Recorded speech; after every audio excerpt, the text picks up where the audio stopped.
Toto je Pajex. Barf mix s lososom. Surová mrazená zmes 4 druhov mesa v jednej porcii.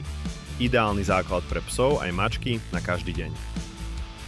Po otvorení vidíte pestrú zmes s prirodzenou vôňou čerstvého mesa. Štruktúra je jemná a vláčna. Porcia sa ľahko rozloží v miske bez akejkoľvek extra prípravy. Stačí rozmraziť a podať. Čo je v tejto miske?